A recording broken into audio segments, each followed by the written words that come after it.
Hello, and welcome to my channel, Daryl Speaks. Please like, comment, and subscribe. Your support means everything.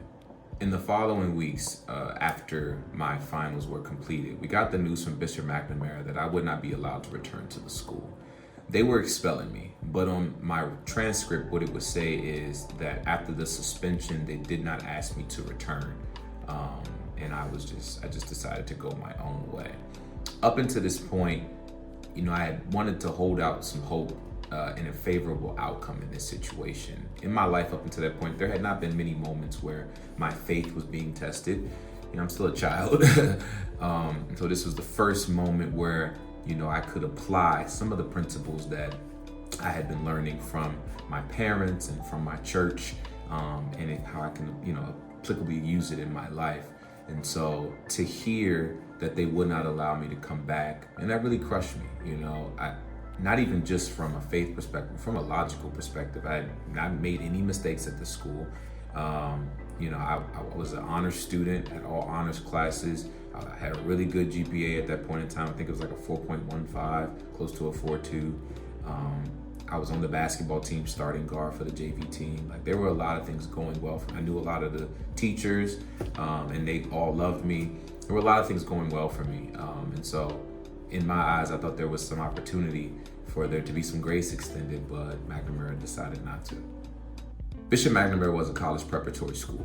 Not to offend anyone, but when it comes to getting scholarships for schools and the curriculum needed to prepare you, in Maryland, the public school system, outside of science and technology-based schools and curriculums, did not always provide that tough curriculum. Private schools was definitely seen as a way to elevate your college application. And the way I saw it, to have options based off of, for my acceptance and to get scholarships, because my parents had already made it clear, you were going to the school that gave you the most money, right? So this is for the first time where I am thinking about my scholarly future and how it could have been impacted now that I've been kicked out of, Bishop McNamara. And here's the reason why. Even though McNamara didn't expel me on paper, on my school record or transcript, it would say that they didn't ask me to come back after the suspension. Therefore, if a school called, they would say the same. They wouldn't belabor the point from what Mr. Brady told me, but they would just have to say that they didn't ask me to come back. This would come off as weird, especially with the grades that I had and the classes that I was taking, that after a suspension, you did not ask this kid to come back. And I felt like any private school that would reach out to McNamara and hear that, it would hamper any chance of me getting accepted, into their school. Especially another WCAC school, being that a lot of the WCAC schools shared information internally. On top of that, when I got accepted into Bishop McNamara, my father reminded me of a conversation that we had that I had almost completely forgotten. At this time, when I got accepted and we got my acceptance letter, he pulled me to the side and he said, if you ever mess this up, you're going to public school. Now at the time, I'm about to be a freshman. I'm not thinking of any way that I could mess this up. I've never been expelled from a school. And yet here we are. You could argue he's spoken into my existence. I'm just kidding. And so once, I had messed up the opportunity that was presented before me, my dad was wrestling with standing on the principle and the words that he had told me, that if I messed this up, that I would be going to public school. And so that was a lot of the internal conflict in my family during that summer. Now, I really appreciate my mother and my grandmother because though I had made this mistake, they really fought on my behalf to convince my father to not let me go to public school and to at least attempt and try to send me to private schools, even though he, I stood on his principle. And he did eventually change his perspective and mindset and attempt to send in applications for me to go to private schools. There were two schools that my dad submitted applications in for me to transfer to in the WCAC.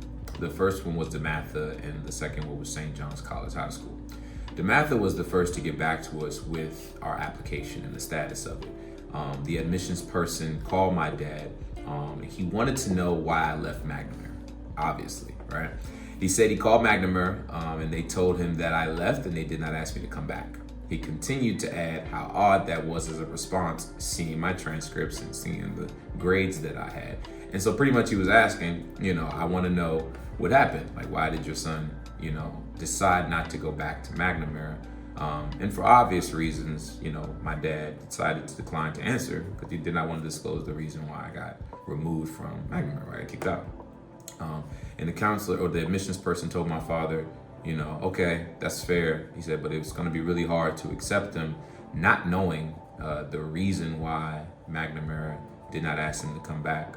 And I get it from the admissions person's perspective, because it's like, what could this kid have done that got him removed from a school, and the liability of us bringing in said child and that happening here? And then so much secrecy around what he did, no one saying it.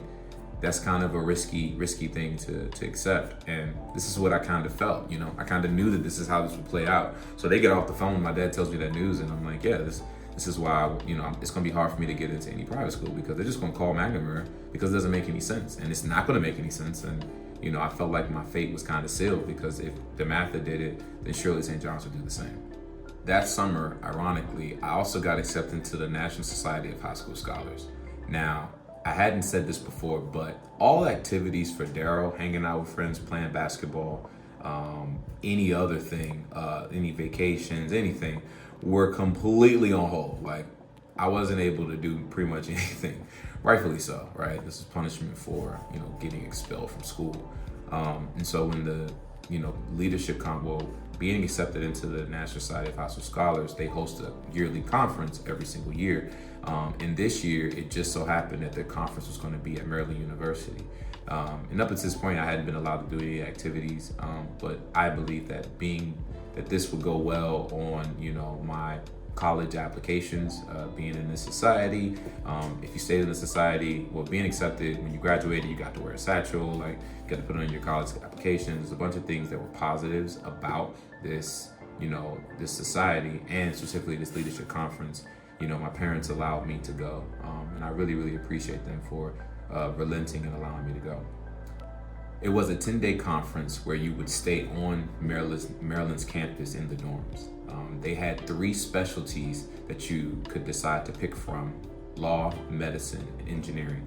And at this point, I'd already determined that I was at least thinking of pursuing electrical engineering in college. So I saw this as a great opportunity to kind of get some early experience in the engineering field and see if that's really something that I wanted to pursue, or if there were other avenues or other, majors that I might want to pursue. And so, I was really, really excited. This is one of especially how that summer was going. This is one of the highlights I was looking forward to that summer. When I got to the conference, I quickly learned the style that this conference was centered around. It was college style. So they laid out a schedule of all the events of that day. And then you would have free time in between each event that you could do whatever you wanted. And so a lot of the schedule was centered around, keynote speakers as a group, because mind you, it's, all 3 disciplines. So they would have a keynote speaker that would speak on a very amount of topics, but centered around leadership. And then they would split you into your specialty. So mine would be engineering.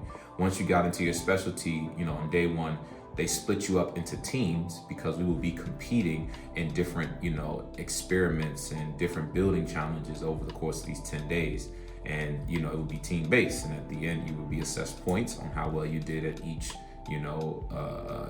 competition. And then at the end of the conference, we would have a leader, we'd have a winner, and so on and so forth.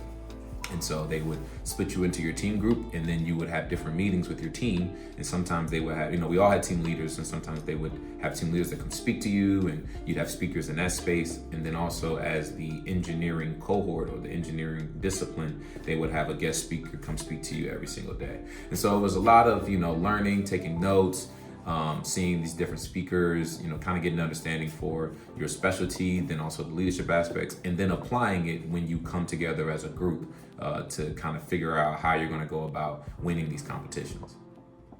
So there were 3 competitions that we would be competing in as a team. One was building a water filter, the next was building a trebuchet, and the last one was revolved around building 2 robots. With the water filter, they would give you a myriad of materials, and based off of the way you structured it and the composition of it, you'd have to, figure out the best way to purify the water that they gave you that was pretty dirty. And at the end of the competition, whoever had the, clearest water would win and get the most points. With the trebuchet, you had to build a trebuchet from scratch. And whoever's trebuchet could sling the ball the farthest will get the most points and win that competition. And the last one was you had to build 2 aquatic robots. One had to be able to float on the surface and guide pool balls that were in, the pool from into a goal, essentially. And the more that it added to a goal, the more points you would get. The one at the bottom of the second robot had to be at the bottom of the pool.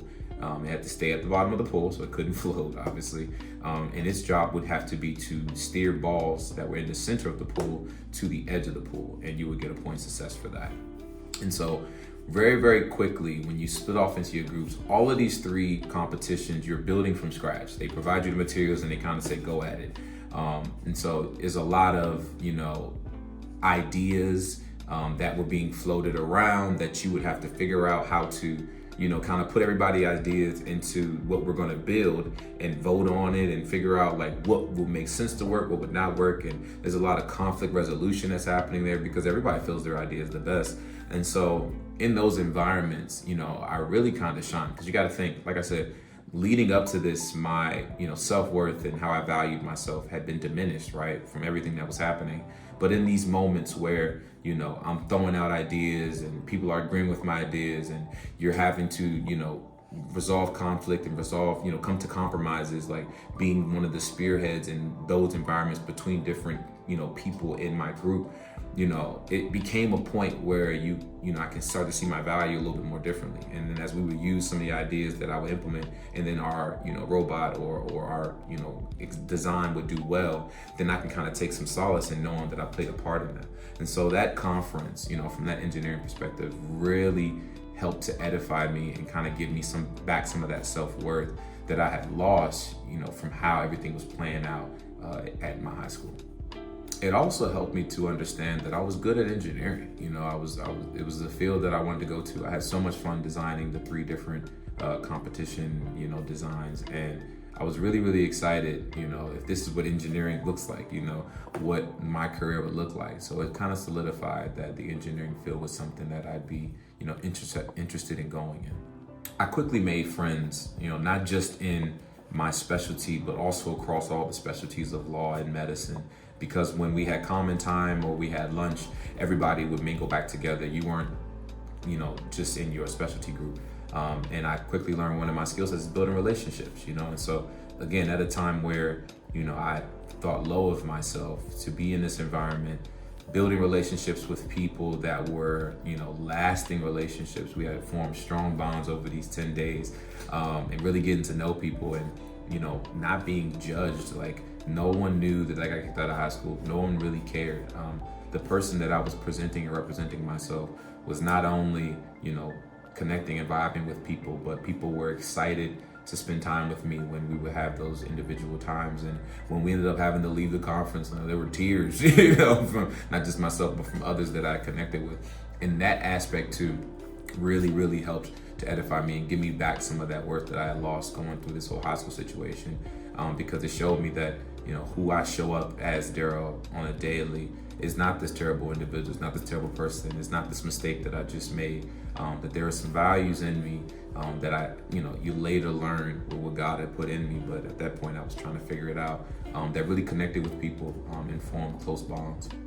Now that I look back on it and reflect, like that camp was so monumental for me gaining back, that value in myself moving forward as I was going to do whatever I had to do from a high school perspective and even a college perspective. Like I really appreciate that camp so much. And, thinking about how I had never been to a conference or the National Society of High School Scholars Conference before that. And for that to come in the year that I get expelled and my value in myself gets diminished, God really, really had a plan that was at work. And so I really, really appreciate that camp and obviously appreciate and grateful to God for allowing me to go. Tune in next week to see how this story concludes, recap some of the major principles and themes in this story, and to reflect on where God sits in this story. Until next week.